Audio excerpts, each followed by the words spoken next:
Mag-hi nga kayo sa sugar daddy ko. Previously on Danny Stories. Diyan na kayo nakatira? Nag-ao dito.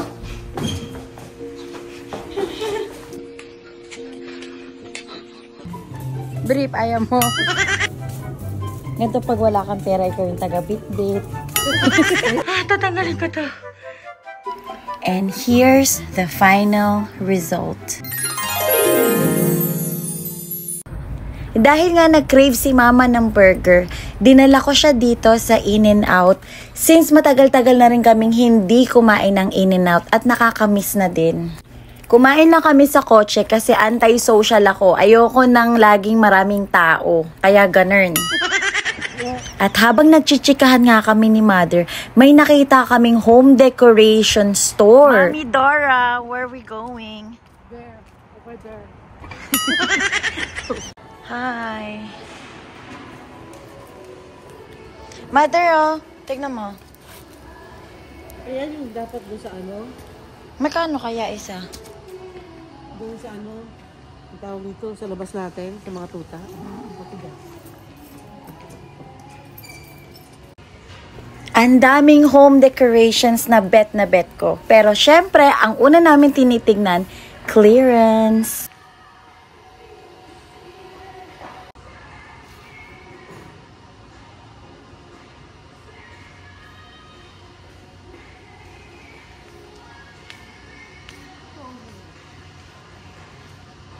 Dami nga magaganda.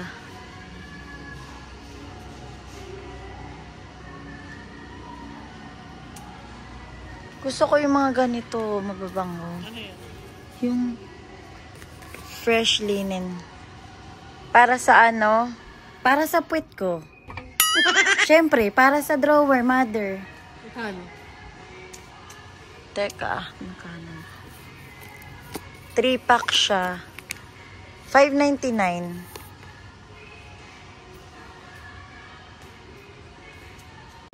As in, isang malaking store siya na lahat ng bet kong decorations nandito. Huy, ba't may shopping cart ka pa? Bibili ka, girl? Bet na bet talaga namin ni Mama sa mga cheap finds. Of course, sino ba namang hindi, diba? Pero syempre tinitignan din namin yung quality at saka kung babagay sa bahay namin or talagang kailangan namin. Boogs! Yan talaga yung mga bet kong ganitong style. Gana ng candle. Oh, 50% off. Ma, ito. Bingi-bingihan na si Mother.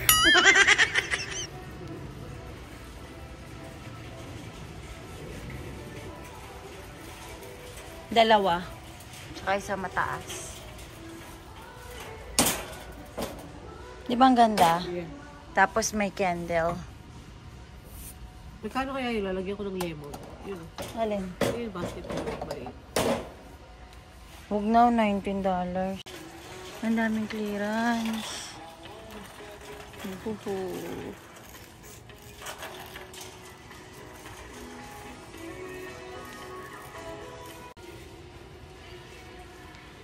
Naghahanap talaga ako para sa table namin. Ito yung nagustuhan ko pero $9.99 siya. Pero tingnan mo, mabigat. Tapos yung sumunod doon, ayan sana. Dalawa sana sila. Kaya lang pag binili ko na yan, $24. Medyo maharlika na. Alam mo naman tayo. Kailangan natin. Lagay natin sa ano, may dollar store yung bilog. Ganun Ah. natin ito. Teka lang, Mother. Di niya alam, nakakalculate ako dito.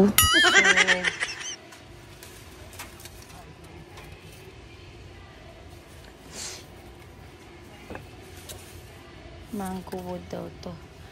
So, kukunin ko na lang ito.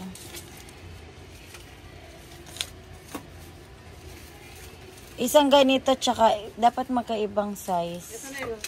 Oh. Binili tayo sa dollar to. Tor? Dollar Tor? $3. Nang. Ayun yung bilog doon. Pero $19. Ito na nga, may kinuha na nga ako eh. Ito, ganyan. Tignan mo muna. Magkasing laki lang sila. Dapat, kaya lang 9.99 na to. Di ganun na lang din sana. Di ba? Yun na lang. Mabigat. 9, di 10. Ganun din yung price. 12. Ito, mas mura. 12. Ayun kasi mas matangkad. Magkano yan? 9.99, 40.99 tong isa. Ewan, wala naman kaming binili dun sa pinag-usapan namin ni Mother. Natin 400 na, 200 na lang. Ganda oh. Yes. Parang hindi bagay yan. Ito ang bagay dyan. Diba? Decorated by me. Ang ganda, lamig sa mata ng mga decorations dito. Parang kang nasa fine dining restaurant.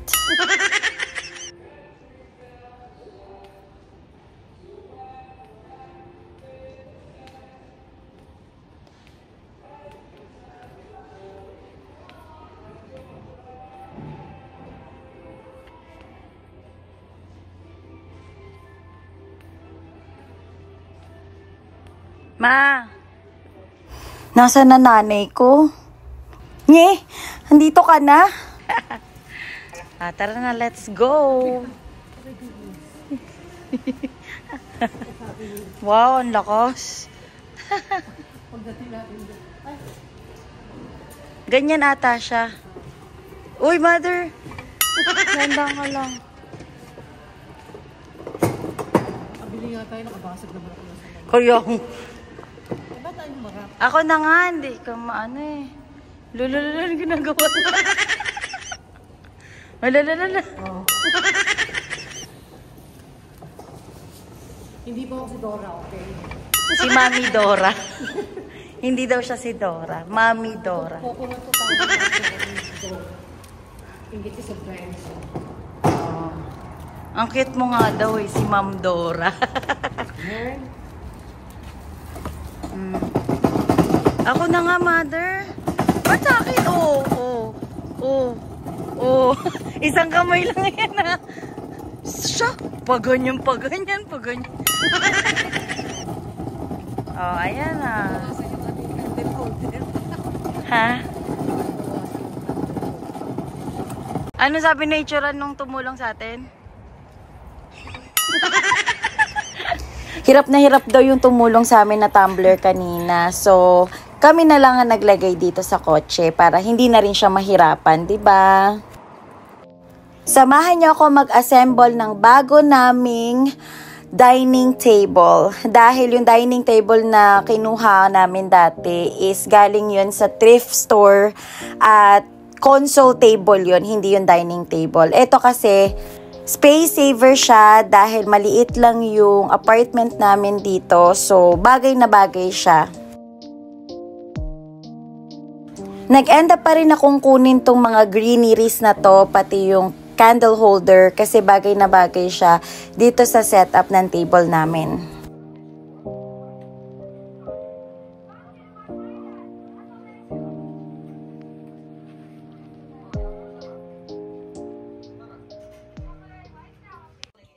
Ano na kayong dalawa dyan? Nagyayakapan pa kayo doon? Ano? Magbubuntis ka na ba? Ang tagal naman.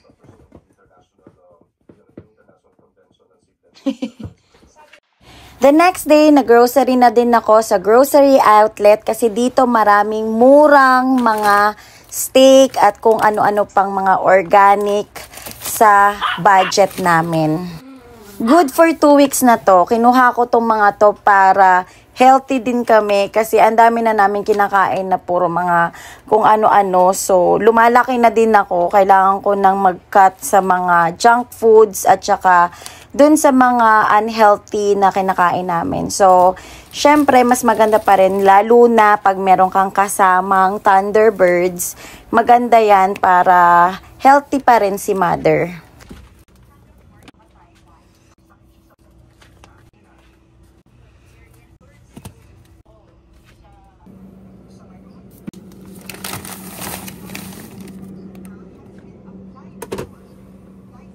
Alkaline water, makukuha mo yan sa Dollar Tree for only $1.25.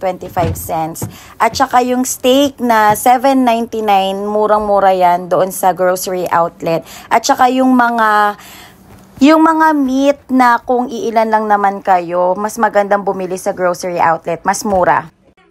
Day off ako today, so banding kami nila Pixie and Pluto.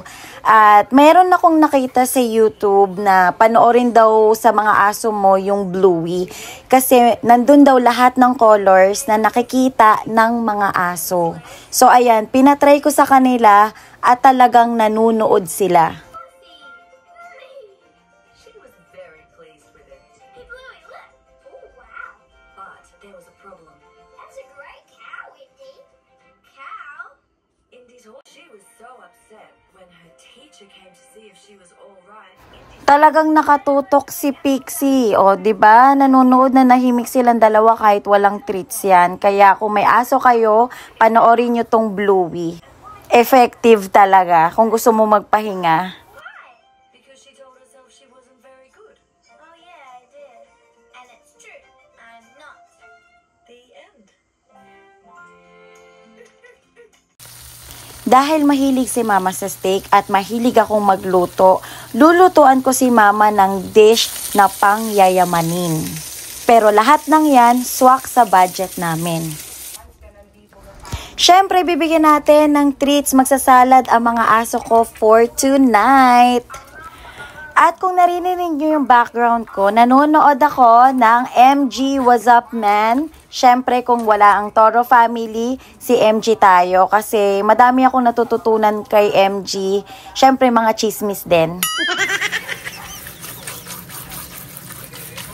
Siyempre, ang masarap na pairings para sa steak and shrimp, lalagyan natin ng Caesar salad. Bumili rin ako ng Caesar dressing kasi hindi ko na kaya at wala na akong time gumawa from scratch.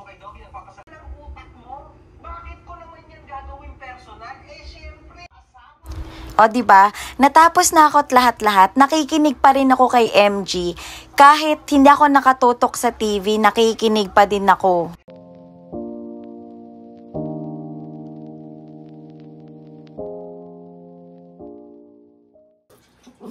Tayo ay nasa fine dining restaurant.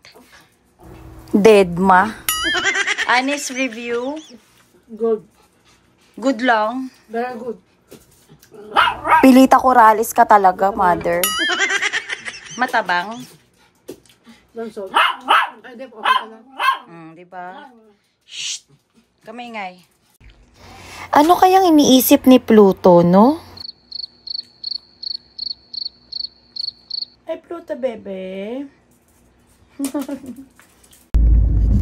Hindi lang, sige lang. Ay, umuulan dito.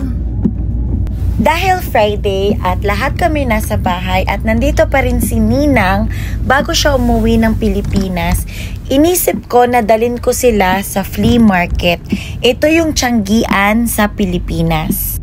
Dito din ako nagsimula magtinda ng mga clothes, shoes, handbags at kung ano-ano pa. Pero bago ka makapagtinda sa flea market, kailangan mo ng reseller's permit. Yun ay libre lang sa website kung saan ang state mo. Magbabayad ka din ng $35 per stall. Yun yung kasing laki ng parking space na kotse. So, hindi siya ganun kalaki talaga. Pero pwede mong ilagay yung paninda mo at magtayo ka ng tent.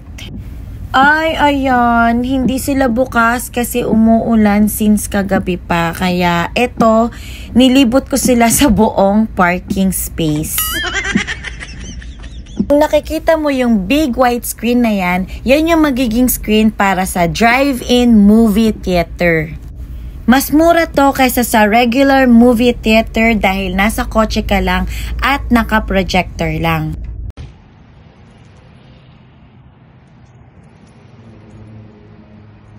Wala talaga kaming mapuntahan ngayong araw na to dahil umuulan-ulan pa din at super lamig. So, dinala ko sila dito sa Winchester Mystery House. Malapit lang to sa bahay namin, 15 minutes away. So, dito yung sinasabi nilang haunted mansion. Ito daw, nung unang panahon, meron ditong byuda na para siyang naaning dahil iniisip niya na sinusundan siya ng mga multo dahil yung asawa niya noon nagtitinda ng mga baril. So iniisip niya na sinusundan siya ng mga kaluluwa at gumawa siya ng maraming pinto at kwarto dito sa bahay na to para maligaw niya yung mga spirito. So kung gusto nyong malaman kung ano pa yung details ng kwento ko na yan, pumunta ka sa YT playlist ko sa Danny Stories at nandoon hanapin mo yung Winchester Mystery House. Mami Dora. Hi. Stop calling me Dora, okay? Ang sungit ni Mami Dora, no? Ayaw niyang patawag na Dora. Eh, yung buhok nga niya, pang Dora. So, ako na lang si Diego para hindi siya maasar. Nagbubulungan sila kung may sale daw dito.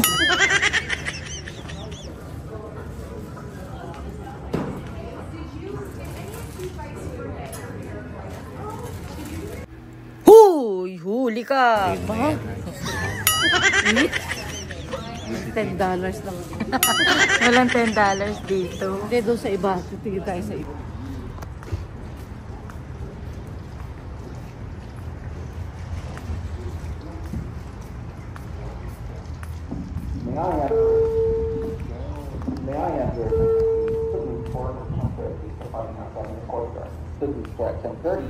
Shoota, naliligaw na ata ako dito. Hindi ko alam kung saan ako pupunta.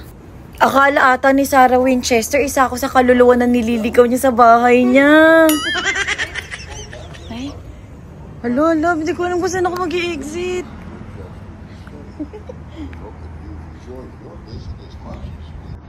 Ayun, buhay pa pala ako. Dahil birthday ng nurse manager namin sa knock shift, meron kaming mini potluck at dahil meron din siyang Daisy Award, gagawa ako ng masarap na afritada. Punyemas, hirap maging American citizen. Ang daming tamad. 'Di ba? Nandito ako, oh. Ako pa yung gumagawa. Pwede bang kayo na lang, ha? Joke lang. Since less than 20 items lang ako, nandito ako sa self-service checkout. So, dito hahanapin mo yung item na meron ka, titimbangin mo, and you're all set. Tapos, lalagay mo na siya doon, ibabag mo siya, at tapos, aalis ka na. Oops, magbabayad ka pa pala muna. Syempre, wag mo kakalimutan magbayad, no? Dahil, huhulihin ka ng security doon sa harap.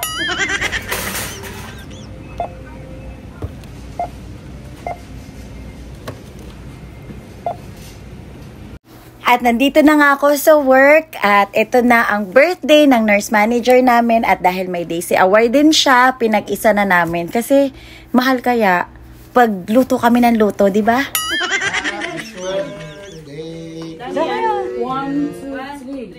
Happy birthday to you. Happy birthday to you. Happy birthday, dear Dawn.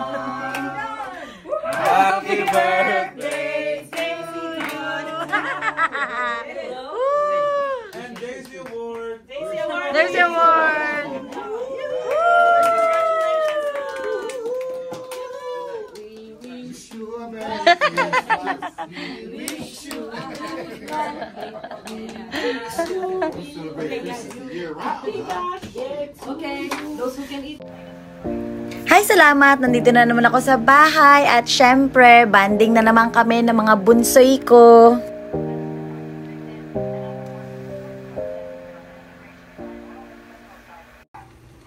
Yummy! I got some Cajun shrimp and green pasta. Yum, yum, yum. Ito nga palang entry ko para sa St. Patrick's Day. Sarap. Dahil day off ko na naman, ito na naman tayo sa bahay, Netflix and chill with the bunsoys. Pluto, akit dito.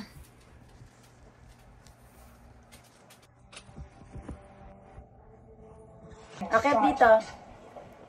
Claiming that we provoked the anger of the Valar. We must repent, Tara dito, Pluto. turn to the old ways. Come here, bebe. I was unease. And when he announced plans to renew relations with the elves, the people rebelled. Uno tayo ng ano, elves. Uno tayo ng elves.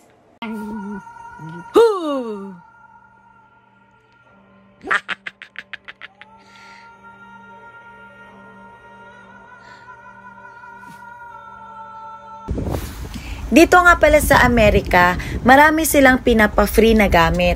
So, nilalabas nila yung mga gamit na hindi na nila gagamitin or magmo-move out sila na hindi na nila kayang dalhin. So, di ba nga may kasabihan, another man's trash is another man's treasure. Kaya ito, naghahalongkat kami ni Mother at titignan natin kung anong makukuha natin dito. Ito nga pala yung naharbat namin kanina ni Mama sa labas. So, meron na kaming floor lamp. Titingnan natin kung gagana at kung hindi, ilalabas din namin para sa next victim. Kung may nakikita kayong mga shopping bags dyan, hindi kami nag-shopping. Yan yung mga dapat naming isole or pangbenta namin para sa susunod naming thrift.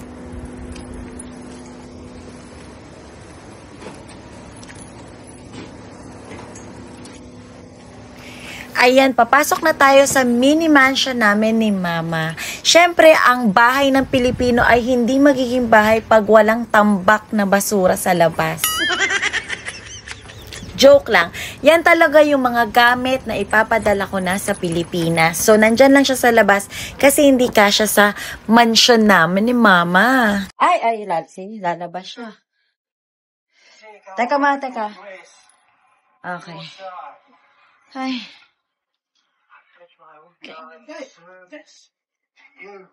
Nanonood pa rin ako ng yung Kingdom of Churba. Uy. Diyos ko, ang tangkad naman nito. Parang 6-footer itong floor lamp namin. Ang gaan niya, oh. Tapos pwede pa siyang lagyan ng mga yung mga ganite. Gusto mo doon o sa kwarto mo? Sa room mo muna. Meron na to. Sa room ko muna. Welcome to the jungle. Man, ba yan? Si Mama lumalakas kapag mga ganyan-ganyan yung meron siya. Oh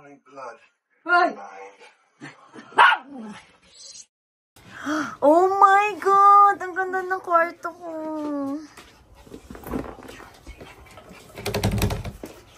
Ano ba yun? Parang may helicopter?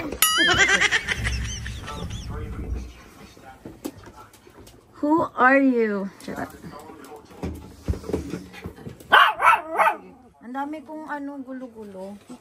Ito pwede na ito rito. Sa ilalim. Huy!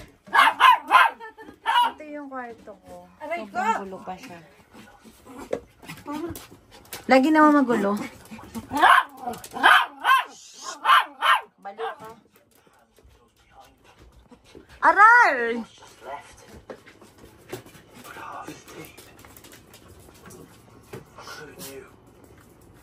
At kakain na si Mother. Ba't ganun No, OCD attack na naman ako. Home!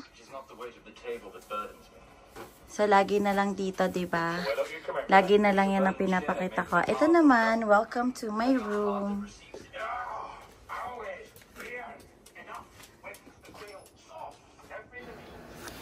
Ito yung decorations ko from last year pa. Pero, hindi ko pa naman siya pinapalitan kasi okay pa naman siya. I like it. It's classic. Pero, gusto ko tong bed palitan. So, yes. Here's the final results. Ano na naman kaya ang next ganap namin next week? Stay tuned para updated ka sa Buhay America journey namin. Kung nagustuhan mo ang kwento na to, don't forget to like, share, and subscribe para sa mas marami pang mind-blowing at historical na kwento. Share and subscribe so you won't miss out on future videos. Stay curious, stay safe, and I'll see you next time. And you're watching The Danny Stories.